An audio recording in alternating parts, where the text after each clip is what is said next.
Welcome to Disability Partnership Calderdale's second podcast of August 2024. My name is Philip Ingham. I'm a development worker with the organisation, and I'll be your host for this edition. And in this edition, we have a special interview with Malcolm Kielty MBE.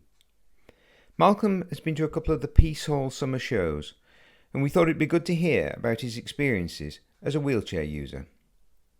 We also have a couple of short items looking at finding support with technology, as an existing user or as a newcomer to the digital world.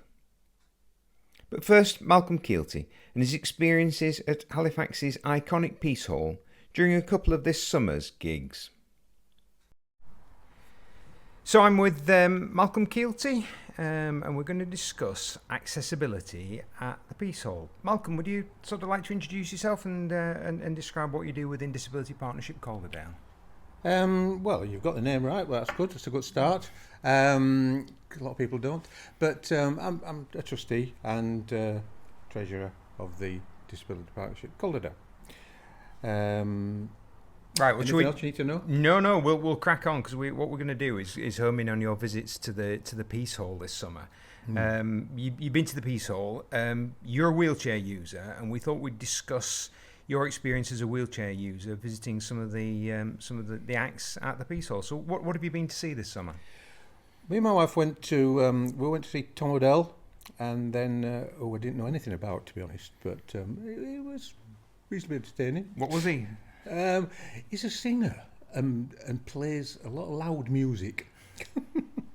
It was fine. It was a good show per se, you know, because there's usually 2 or maybe 3 supporting acts. Right. But recently we went to see Bill Bailey, who I was hugely impressed with. The difference of the shows, though, the first one, and usually the pop groups, as it were, they're all stand up. Bill Bailey everybody was seated. It was an all-seating area, which atmosphere changed totally. So Bill Bailey's a comedian. Was it a comedy act, or he does do music, doesn't he? He's a comedian, brilliant musician. He just tells anecdotes and the likes. He's a really, he's just a clever man. Really is. But yeah, the two shows were distinctly different. Enjoyed them both. The last one, really, really well. Okay, well, turning to your experiences as a wheelchair user, how did you get to the gigs? I mean, you live fairly locally. You live probably half a dozen miles away. How did you get to the venues, and how did you find the parking when you got there? Well, we had a big discussion over this, my wife and I. Last year, we took a taxi, and then found it hugely difficult for a taxi to park to pick us up after the show. It was so. We decided to drive there. I drove there, and really what we did, because again the parking's, it's difficult. However, we went really early. You've got to be in by 7 o'clock. The gates open at 6. They want everybody in for 8, and show starts then. So we went early and had a meal in town. So we found an accessible parking bay pretty close, to be honest. So you've got to prepare. You really have, for parking. Really so all about planning ahead then. Yes. As a wheelchair user. So which entrance did you go in at? Is there a choice? No. Your tickets take you in at the where the main entrance with the bell tower. I forgot what they call that. And it's Northgate, is it? I think it's Northgate. Which again, it's a tricky one, because the last bit is on cobblestones. And it's the incline's a little bit steep either. However, there's no traffic allowed in that area whatsoever, and there's more stewards than you can throw a stick at, to be honest. I suppose when it's a big crowd, I think it's maximum 6,000. They probably need them, but well stewarded. I think the only niggly point was that the tickets are all on an app now. They don't like paper tickets. Well, that's okay if you're really good at this stuff. Now, I aren't, but thankfully my wife is, or at least was, made it work. And then searching bags. Now, what they're looking for, I have no idea. But it does slow it down. We were there quite early. But then you've got to be careful, haven't you, of liquid intake, shall I say, because whilst the viewing area is excellent, it's a huge platform, and you guide it to it. They'll come and serve you drinks. So I was going to say, did you have? You said one of the gigs was standing, the other one was seating. Yes. Did you have a designated area for the wheelchair? Yes, that's the same no matter what. No matter what. And within that area, you can basically choose where you sit. Really, there's a combination of lots of spaces and fold-up chairs for generally the helper. You know. So your wife Pat went with you, and she Yeah. was able to use one of the folding chairs. Yeah, that's right. And we actually say we were there quite early and got to that front of that stage area of that area of ourselves. So it was quite good. I'll just go back to the options you can do is last year we went and we paid a little bit extra because we went to see Madness and went up on the balcony. Now you get an unrestricted view there. You're a little bit further away, so my eyesight was reasonably good. But you're there to hear more often than see, aren't you? And that was actually a good idea. Again, though, you've got to plan going to the toilets. I was going to say, so you're in a fairly confined area for quite a long time. Yeah. Food, drink, toilets, etc. What were your experiences with those? There is accessible toilets, and you can be guided there by one of the assistants. That's fine, but you've just got to imagine that you've got to get yourself through 6,000 people. Well, half of them anyway, 3,000 people. So plan again. You know, I honestly I treat it like I'm going on holiday on an aeroplane, and I have a minimal amount of liquid intake because then it doesn't have to come out right quick, does it? So again, a little bit of planning on that bit. How many other wheelchair users have been at the events you've been at? That area was full on both occasions. So what's that number wise? Do you think tens or? Well, there's a difference in disabilities, isn't there? There's some you can see, there's some you can't. So there were a mixture of, and I sat next to a lady and gentleman who actually had come from Australia and made it part of their tour, so it just shows what an attraction it is. But she did obviously planned it well, so she'd never been in this area before, but had sort of done things right. And you could see there were some that hadn't planned right well. So what problems were people encountering, do you think? Well, I think that was it. It's just the space around them, you know. They brought all sorts of baggage with them. I think they were going to have a picnic or something like that. Well, yeah, you know, it's not just that area. However, again, they've stepped up of the PSOL this year where they will come and serve you, not hot drinks. They won't they'll serve cold drinks. You can pay for them, and that's fine. But hot drinks they won't. So yourself or your assistant need to do that. I suppose it's a health and safety thing, isn't it, really? So what about the actual experience of the two gigs? You enjoyed it. You felt you were fully able to take in what was going on. You were well placed. It was a good experience actually in terms of the acts. Yes, there were two totally different ones. And the other thing probably is, and we'll probably feed this back. It's a huge stage, you can imagine, with speakers all over. And there's these huge column of speakers that come down from the canopy of the stage. Which on the face of it is fine, but there was a lot of back visuals with Bill Bailey concert, and you couldn't just see them.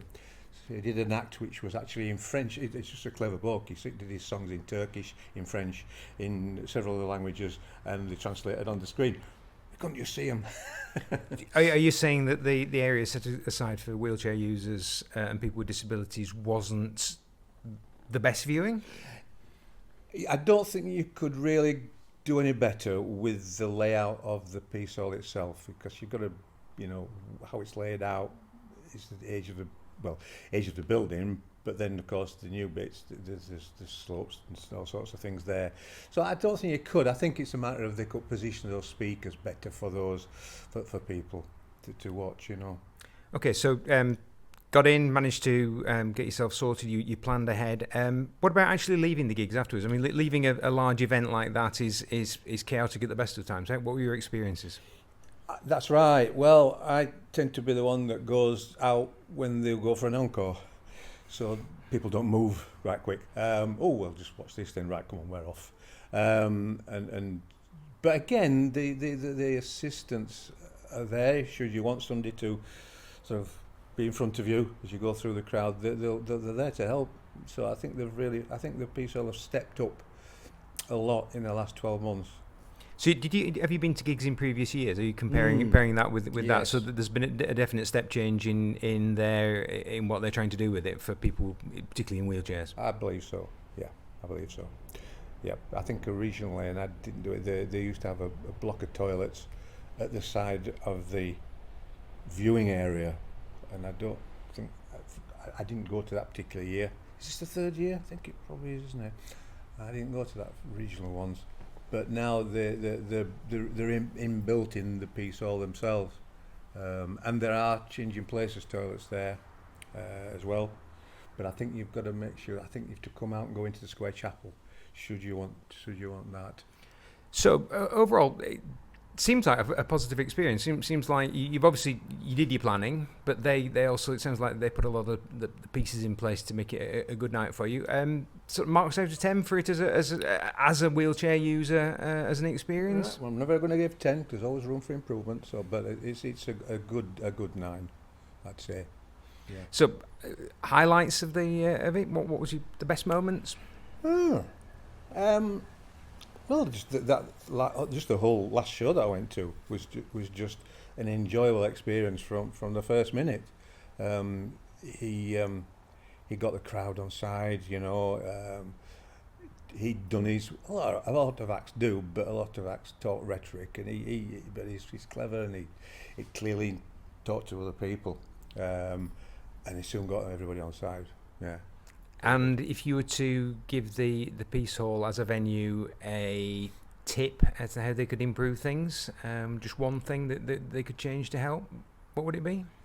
I think it's probably what I said earlier, is just make sure the viewing lines are right. You know, it's like going to a football stadium. You know, well, they don't have them now, do they? They don't have stand posts anymore, but it's like being sat behind one of those.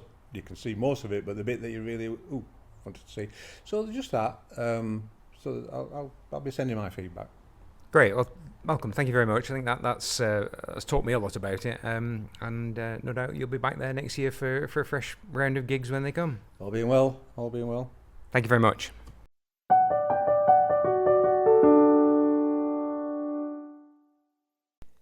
AbilityNet is a charity that provides free and impartial advice and guidance to people who need help with assistive or adaptive technology.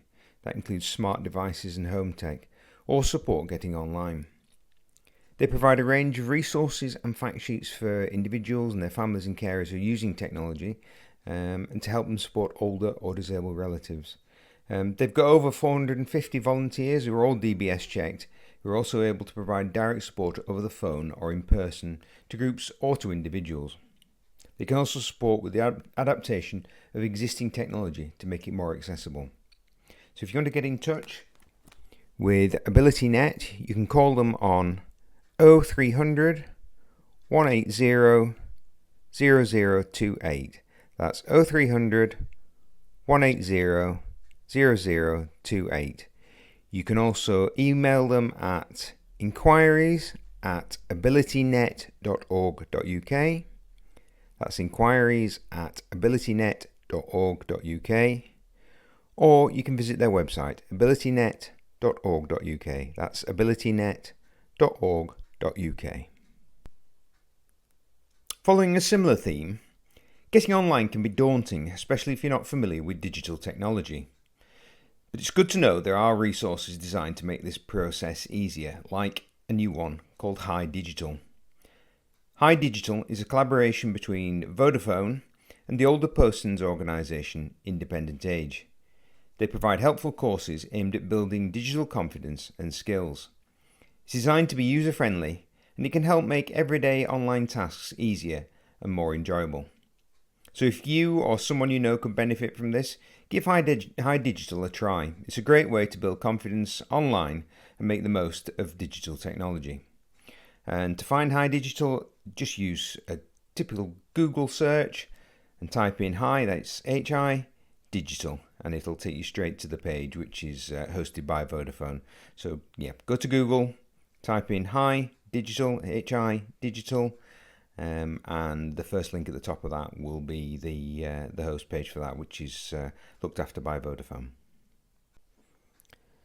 And we'll end this podcast with a last reminder about our garden party next week.